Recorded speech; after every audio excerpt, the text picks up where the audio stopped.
My name is Charles Cardovillis, not Sean. An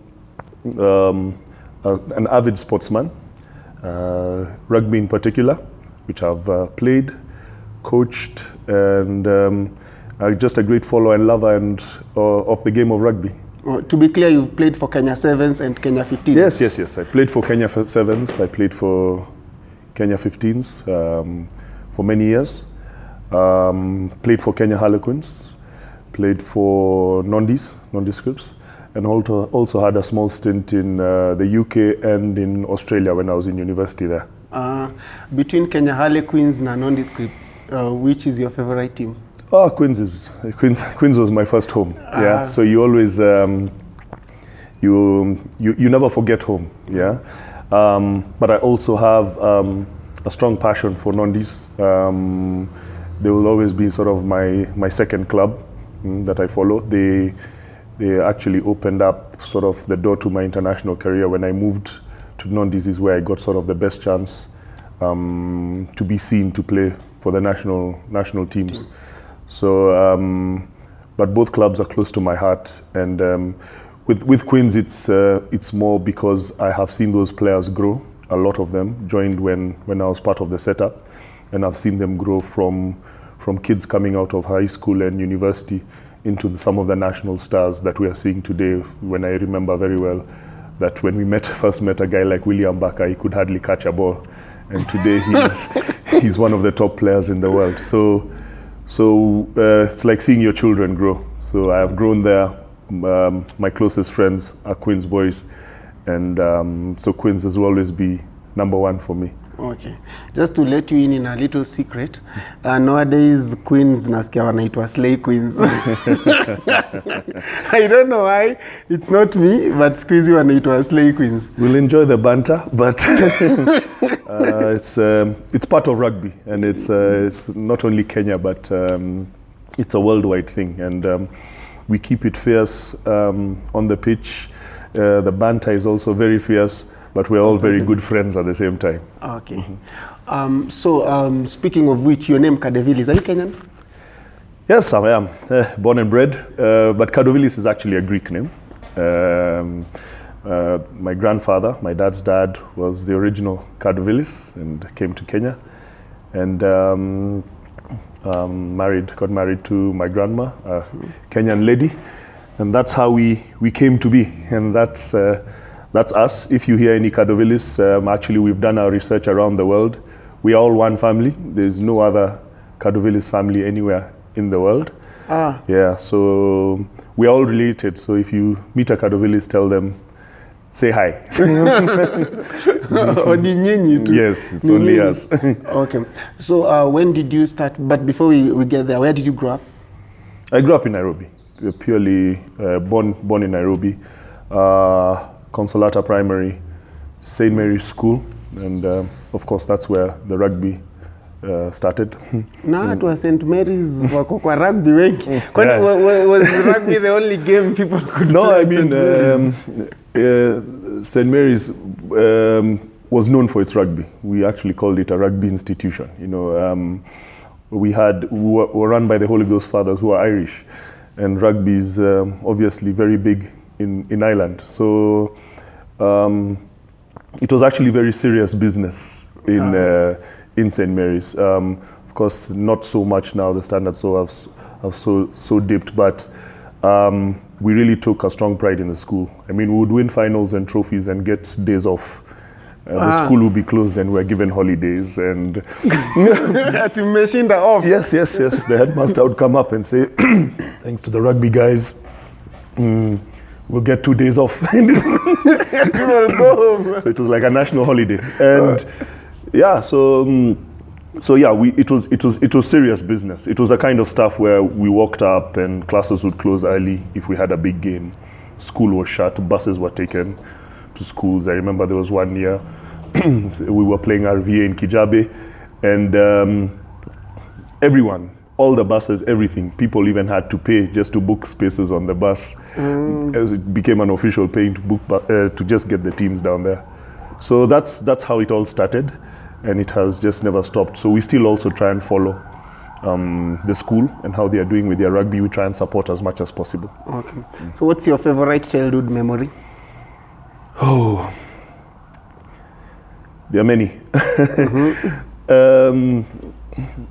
Would it be on a sporting or? No, just general. That's general, not Generally. Okay, but I guess it'll still be sports related, and not really in my very young days, but just before I went into uni, if I can call. I was a very young man then, and we had an offer for uni, and we had a big dilemma. So the offer for uni came, and my Kenya call-up for Kenya Sevens came at the same time. And I was like, I really want to do this, you know. Yeah. And so while we were playing with that dilemma in my head, my dad at that time was at Capital FM, when the people who sort of like kicked it off. And he took his dilemma to Linda Holt, who was the head of Capital at that time. And she told my dad one thing: everyone can go to university, but not everyone can represent their country. And that I held close, and we postponed my uni for 1 year as I decided to play for the national team. You deferred for 1 year? Yeah, we deferred for 1 year. So that is something that I hold closely. And that's why I always, even now with the younger boys, whichever sport it is, always aspire to try and play for your country. Okay, good one. So what's the biggest misconception about you? That I'm a snob, I'm arrogant. Yeah, I mean, it's so funny. I mean, it's people look at me and say I'm such an unapproachable person, and then after spending 5 minutes, they're like, wow, you're such a different human being. So I don't know, maybe that's just my demeanor or whatever it is, but I think that's it. So anyone watching out there, if you haven't interacted with me, please, when you see me, let's have a conversation. I love to socialize. I like to make friends. I like to meet new people. Yeah, and walk up to me anytime and let's have a word. Okay, what gadget can't you do without? If I didn't say my phone, my wife would say I'm lying after she watches this. My phone. Isn't it such a problem these days? No, phones. We're all looking for our phones. Everyone is on their phone all the time. It's really horrible. So if I didn't say my phone, and my wife and even my kids will come and say, no, you lied. Lying. So I'm not going to lie. Okay. My phone. When did you start playing rugby? The first game was actually in Consolata Primary, but that was this is age revealing. How long ago was this? I think 92. But we played like one game or something. It wasn't big. But wait, in 92, primary schools had rugby in Kenya. Yeah. And now you can barely find rugby in primary schools in Kenya. You can. No, you can. But it's not as it's supposed to be. Yeah, I mean, maybe it's just not embraced as widely as it is, but they do have a lot, especially in the private schools. Rugby is actually very big because my sons are also playing rugby in the private schools. It's actually quite big. Also, the rugby union has done a lot to take it into the public schools. Okay. So it's getting quite popular. Okay. But it's always easier to teach kids how to kick a ball than to play with your hands. Yeah. But you know, the typical Kenyan parent, utavunja mkono. Yeah, again, there's that fear. So even headmasters don't want to commit. That's very true. And so that's why now in our coaching world, we are, just trying to encourage parents that with proper coaching and passing on the proper skills, you'll be fine. I mean, I had that's when I stopped playing, just one serious injury, so to speak, my whole career. So when I popped my shoulder, and I guess when that happened, I felt, okay, your body is saying time is up. But with the proper management, and these days there's so much sports science, whatever, but injury is part of any game. Yeah. So with the proper skills and everything, you'll be fine. But to then get how I actually got into rugby properly is it's a story that I like to tell, which was amazing.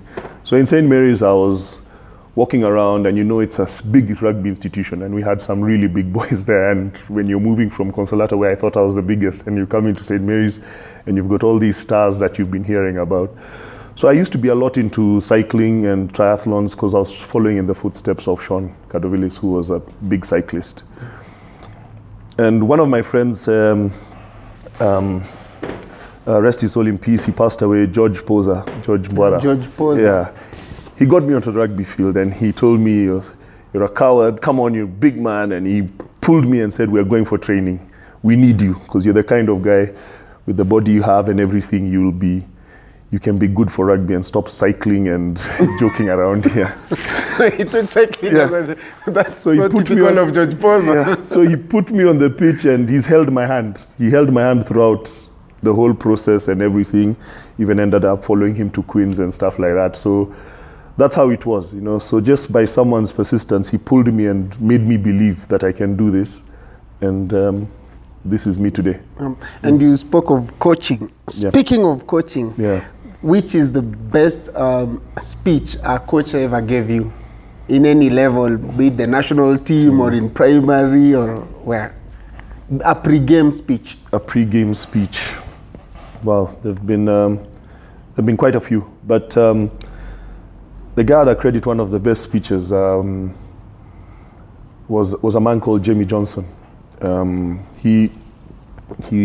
played with him at Nondis, and so he was sort of like a coach player, and he was like a true professional. At that time, I'd never seen an athlete like him. Like, he really took his rugby seriously. His skills were at another level.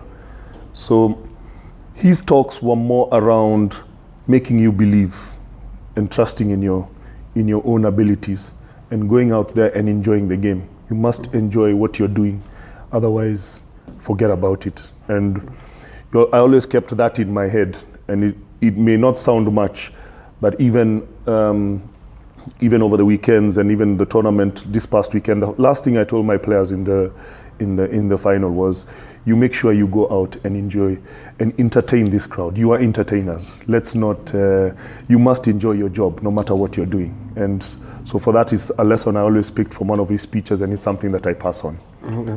And you, as a coach, Yeah. now you coached Kabras. Yes. Tell us about that. Very interesting. So when Kabras came up with the offer, I looked at it and I said, wow, this is a chance to challenge myself and get out of my comfort zone, because I'd been at Queens forever. So get out of my comfort zone, get out of town, and actually test your coaching abilities. So it was very interesting because it's a very different sort of setup. Almost what I can say, the closest to a professional setup of any of the teams here. What was interesting is just because it's a small town and everyone is really close proximity, we don't have the problems of here where someone will tell you, I'm stuck in traffic, I'm leaving late, whatever it is. So if training is 5, it is 5. And to make it even more interesting is that Kabras house about 30 players. Yeah, so it's quite an interesting setup. So they house 30 players, feed them all their meals, everything. Okay. What? So I'd want that. yeah, I mean, so it's almost at that professional level. Yeah. So we could have, so if you look at the Kabras boys, the conditioning almost is second to none. I guess it's Kabras and KCB. Just because then we would wake up every morning, 5 a.m., do their sessions, then guys go to school, those who are working and those who sleep the whole day. So it's just that. And then in the evening again. So it was easy. So those are the challenges that the Nairobi boys don't have. They don't have there. So here, if I call a session at 5, guys start trickling in 5:45, whatever. By the time you kick off, the sun has set and whatever it is. So there, we'd even call sessions at 5. Guys are there, everyone is there at 5. By 6, 7:30, we are done and we are home. So that already, just with that sort of preparation and the things that you could do there, already gave you an edge over sort of most teams. Okay. Yeah, I can put in 8 to 10 sessions a week. The Nairobi teams do 3 sessions a week. Already, there's a big difference. Yeah. So I found a very willing group of players, strong athletes, and a very interesting setup. And it can only get better with them, like anything. And they're a good model for a lot.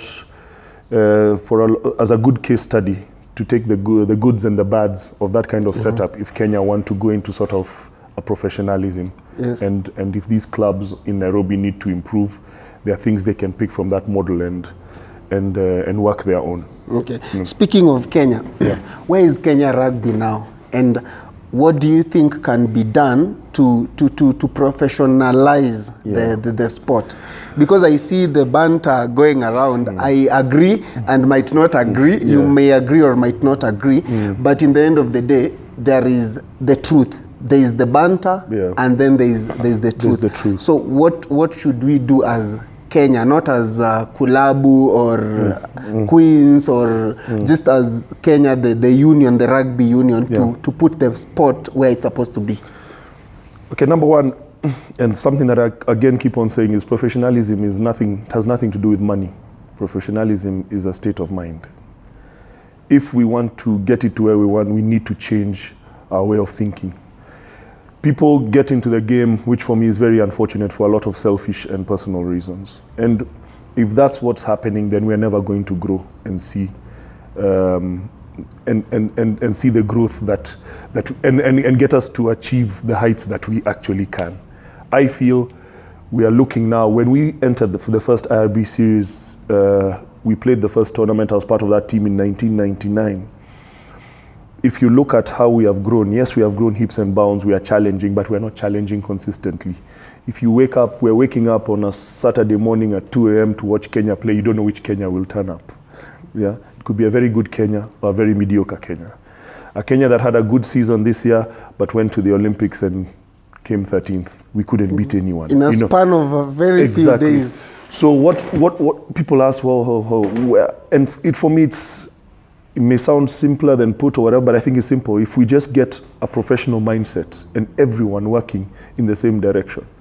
Yeah, so coordinated execution. Where do we want to go in 5 years? Sport, like any business, you grow it slowly and you must be patient. There are no quick fixes, there are no shortcuts in life. So for now, we are going to a rapid charge for the 15s World Cup. We changed the coach 6 months ago. So you bring in new coaches and say, take us to the World Cup in 6 months. It doesn't work like that. Other teams have been preparing this for 4 years. They work in cycles.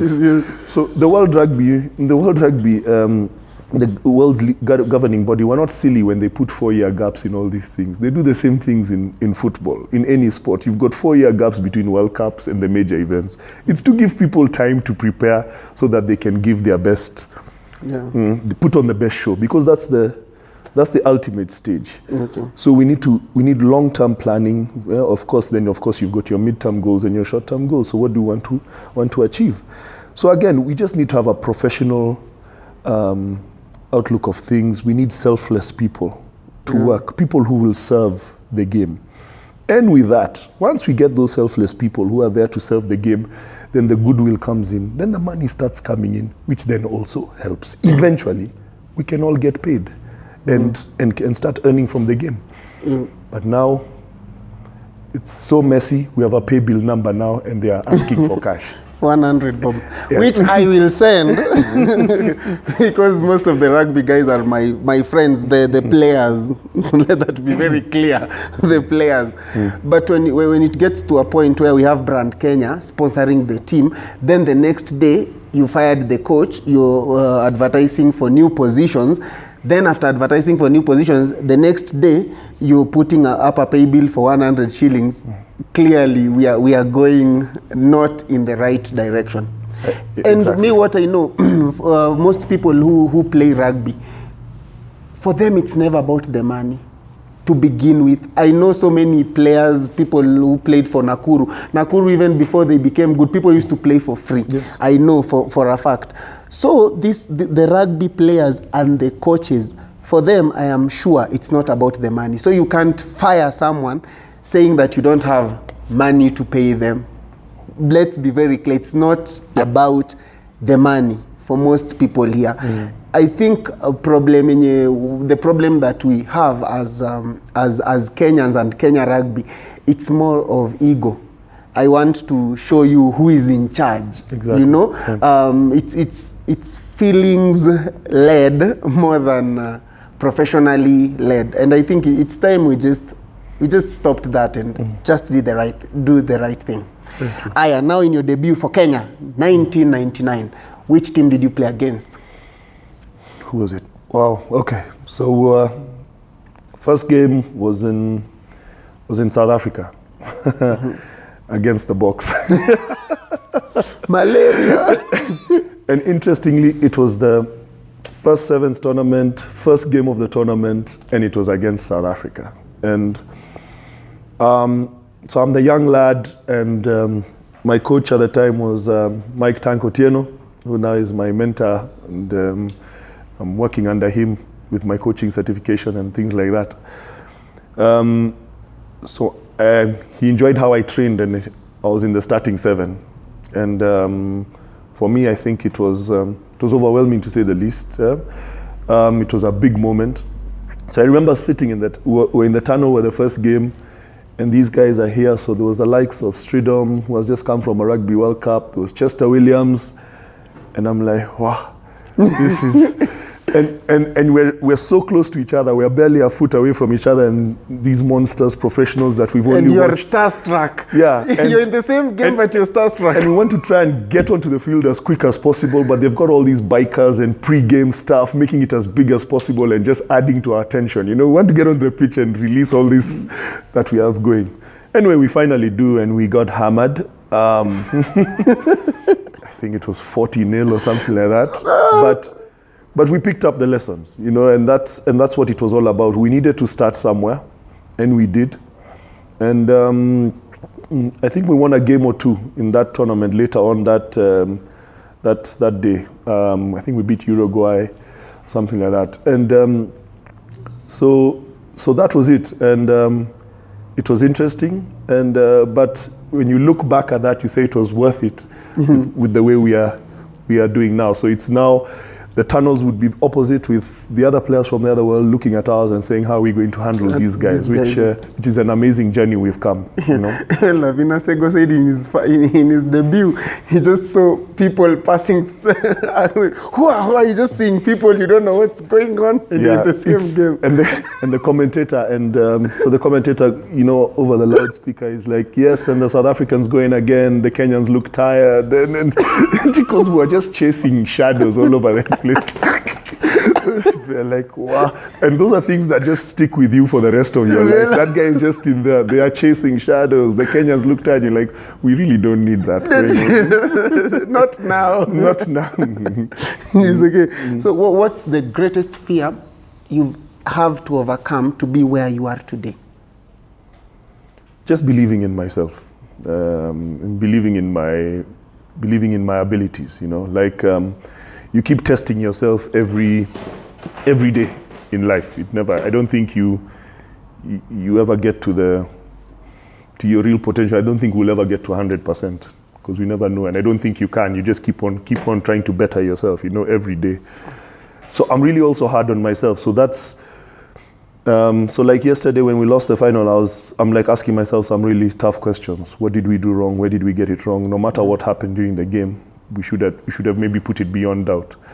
So every day I'm trying to overcome the fear and just saying, listen, you're good, you can get better, keep on learning. And that's what I do every day in sort of all my facets of my life, whether it's family life, whether it's the sporting life. You're just trying to improve yourself every day, getting a little better. Okay. Speaking of sports, you've had a really proper career, whatever steps. Started as a player, now you're coaching, and you're really going hard on getting the accreditation. Accreditation. Yeah. Hey, it lands. Accreditation. So and now you're working with the Kenya Sports Film something. Tell us about that. What's that? What's Kenya International Sports Film Festival? It's a suicide. Yeah. Well, I got to hear about it not too long ago, but for me, what I understand about it is exactly what it says. It's film, sports, and your movie is the sports, So I guess it's all that's been documented to do with sports. and put together and sort of and captioned for people to see, you know, over television, social media, whatever it is, which for me is amazing, because there's a lot that you see coming over the years that has been captured, but it's never been released out there.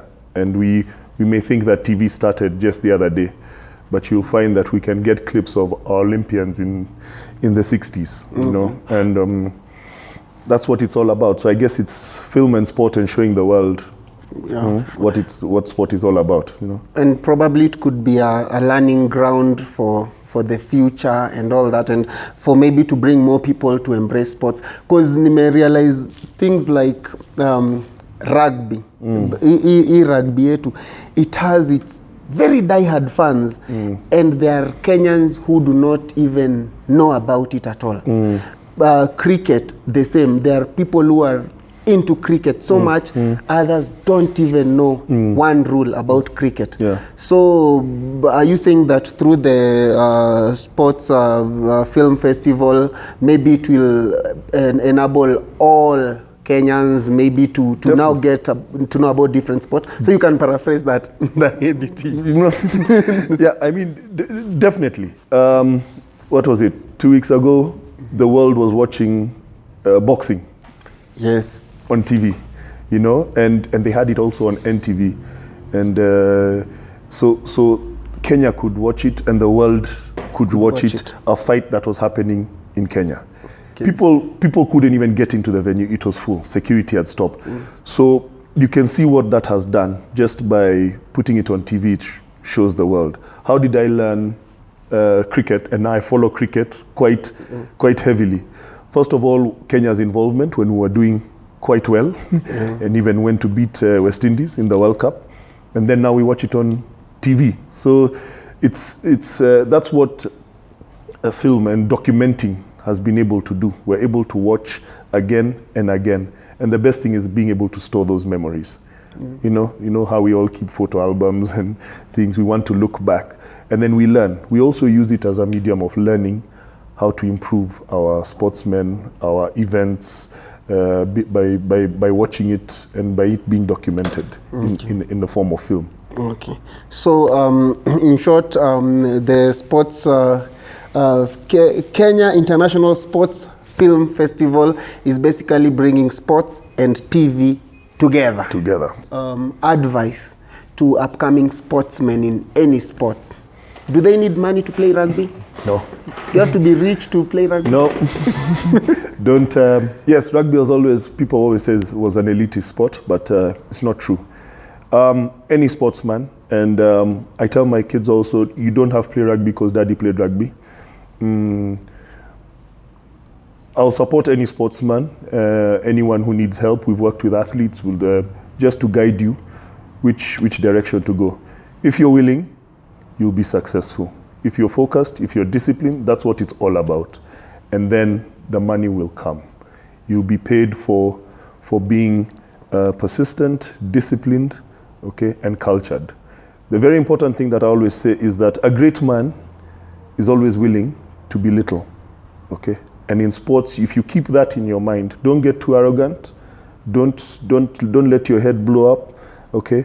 You can see Ronaldo at the top of his game, one of the best athletes in the world, one of the most successful athletes in the world, but every day he's giving back to society through CSR projects, you know, and things like that. They come back and they humble themselves. So that would be the best thing. The best advice for me is that remain disciplined, remain focused, but also remain very humble.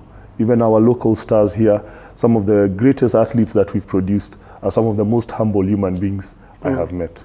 Well, that's true, because when I met Injera and Tall and Kinakayange and Julius Diego and all of them, name them, the guys are so humble.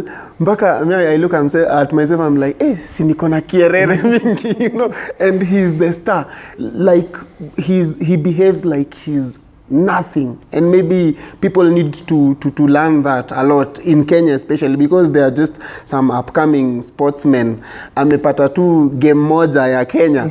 Now he thinks he owns the world, and they never go far. That's true. I mean, there are many like that, and that's exactly it. They wouldn't then move to the next level, because when you start becoming too arrogant, you don't listen, you're not coachable, and you find your teammates and your coaches start pushing you aside. And someone, you look at Victor Wanyama. I mean, he's so timid, he's so relaxed, so down to earth. And what I'll tell sportsmen and athletes and aspiring ones: do your talking on the pitch, on the court, or wherever it is you want to practice your trade. When you come off, let the people shower you with the glory, but when you do your talking on the pitch. Okay. Sawa. Thank you so much. Your social media handles? At Charlie Cardo, Twitter, Facebook page is Charles Cardovillis, Instagram is Charlie Cardo. Those are the three I have. I'm not very... Snapchat. Yeah, no. All of us are not on those. No. Sawa. So thank you so much for your time. Asante sana. Asante sana. Thank you very much. Okay.